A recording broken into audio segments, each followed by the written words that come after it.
Daniel, and I made a little PowerPoint video, and for most of the video, I'm going to be talking to a fictional theater class, high school class, but for parts of it, I need to transition because it supposedly won't be the same day.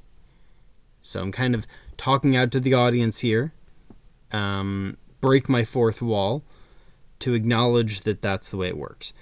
If the writing's in white and I'm hanging out like this, or you see a slide like this, then probably talking to you, my real audience. Any other slides, I'm talking to my fictional students. All right? So, with that said, it is January 7th, and this is Phase 1. All right, everybody. Hope you enjoyed break, and now we have a new project. We're just going to launch right into it because that's what we do, and it's going to be about immigration, and specifically the immigrant experience. So, if we're going to tell a story, oh my gosh, did I just give you a hint? Well, we are a theater class after all, but if we are going to tell a story, we need a story. And I might have lots of stories, but I'm not an immigrant. You can put your hands down. I know some of you are, and some of your parents are, and that's great, but we already have somebody lined up.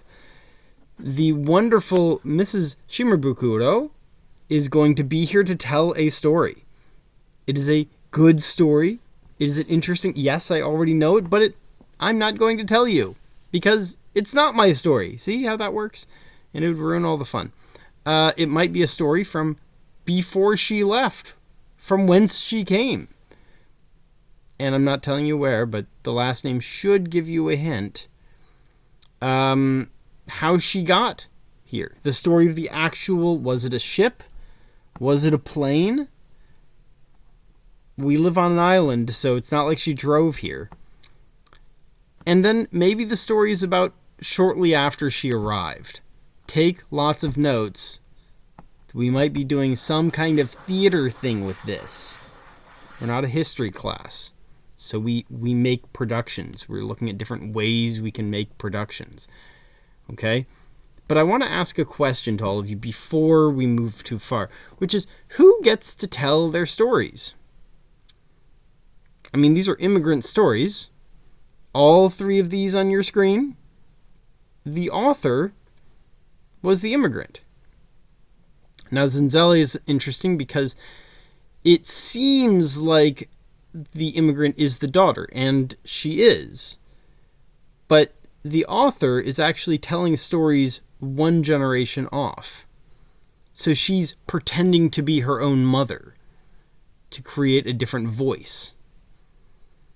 Now, that's one choice. You can say, well, obviously immigrants get to tell immigrant stories, but who else gets to tell them?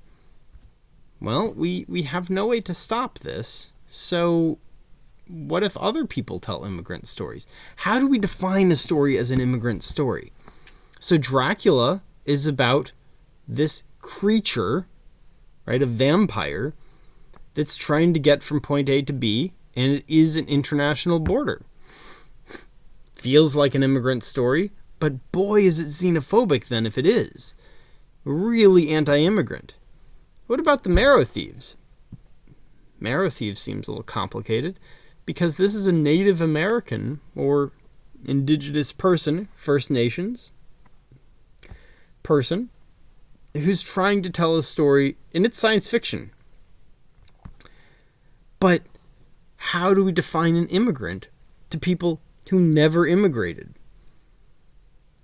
Well, maybe they view it differently. Maybe this whole idea of these people who come and are always chasing them, maybe these are immigrant stories. And our definition of immigrant is just very different. But what about something simple, something pretty straightforward? The Joy Luck Club. It's written by the first generation American, in this case. Her mother's generation is the ones that actually came. Does that make sense? Okay. So I want you to think about who gets to tell the story and how that changes the story. If we allow anyone to tell the story in any context, it can change the story for better or for worse. So let's be careful. Phase 2. A few days later. All right, so we've heard what she had to say. She told her story, but I want to ask everybody a question before we get too deep into the actual assignment. Oh my gosh, there's actually an assignment. I hope you took notes on her story. How does the audience change the piece? So if you know who's going to be reading your story, if you know the play is going to be watched by a certain type of person, how does that change the piece itself? Well, we have Wild Meat and the Bully Burgers by Louis-Anne Yamanaka, and that's a local writer, writing for local people. It makes the most sense if you've been here, if you've lived here. The stories make sense. She switches into Pidgin, and that probably would be very hard to understand if you've never lived here. Now, I also wanted to talk about the Three Musketeers. Alexandre Dumas is black, okay? But his characters are not. And you kind of wonder, just something to think about, how the story would be different if everyone he knew that was reading the stories, all these people, were also black. Would that have changed the way he wrote his stories? Maybe not. Maybe the Frenchness of his stories was the most important thing. But maybe it would have. We can't predict it, but there is a way a story changes. So, let's talk about the assignment. Okay. There's lots of things that are going to change in this assignment. But first we need to start. I know this is an overwhelming diagram, but let's just take it one inkling step at a time. Okay?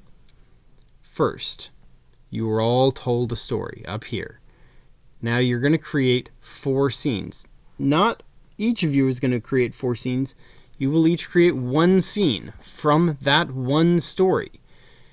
But you'll be in 4 groups. Each of you will be separated. We're not going to do this as a whole class. Nor you have to make it individually. What changes is who your audience is. So there's 4 options. You're either telling this story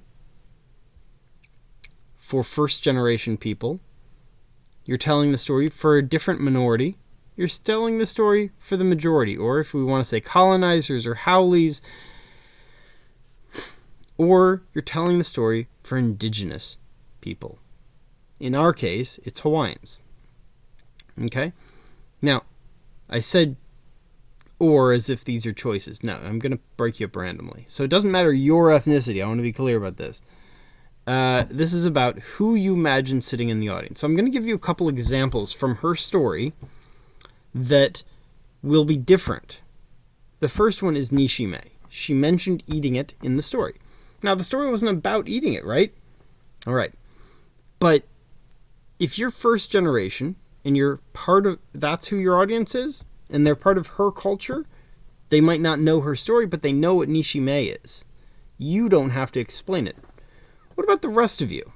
If you're not part of that community, does your audience know what Nishime is? Maybe you use a different word. You kind of translate it. You say, well, it's kind of a stew. Stew, that's how I'm going to say it. Right, but that's not what she said.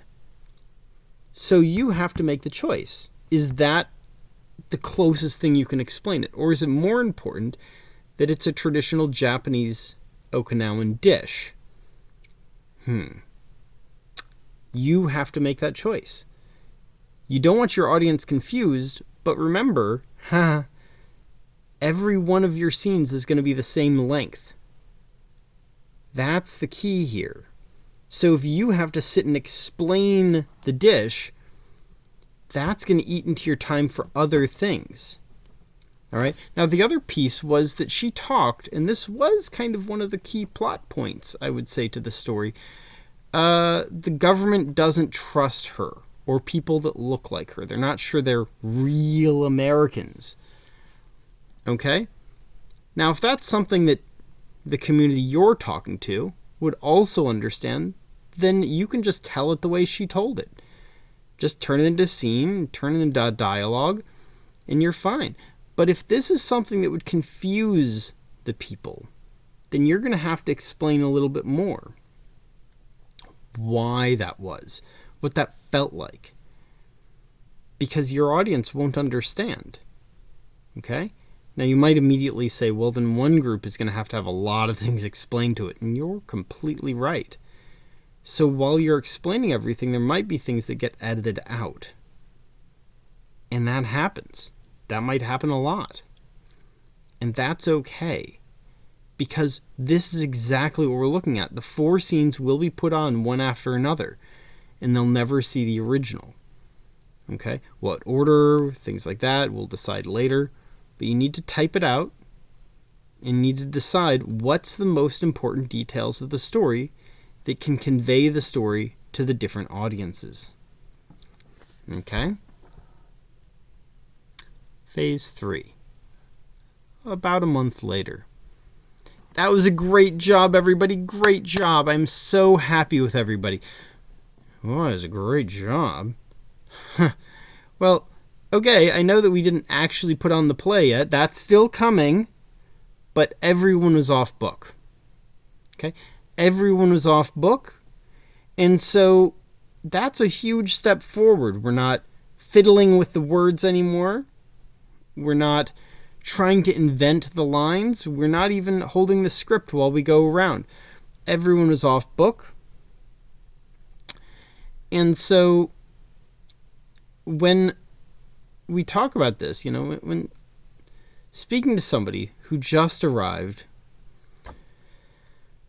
navigating everything can be a challenge, okay? And so we sometimes say something like, I'll meet you halfway. But is that fair? What if 30% is really hard for them, but 70% is easy for us? And this is conversational. Maybe we can do a little bit better than meeting somebody halfway. So keep in mind that to immigrate is to tell stories to those who don't understand. And the audience changes how the story is told because it changes the details. It changes the sympathies. Okay? All of this changes who we are and how we tell our stories. Maybe if people stop understanding our stories, we don't want to tell them anymore. It's just work. On the other hand, if the audience seems to have done their homework before you started talking, maybe you can tell it the real way. And that's exciting. And this is before we talk about actually English as a second language and navigating a language that doesn't have the words. So let's get back to work, all right? We're going to do one more run through today, and then the bell's probably going to ring. All right.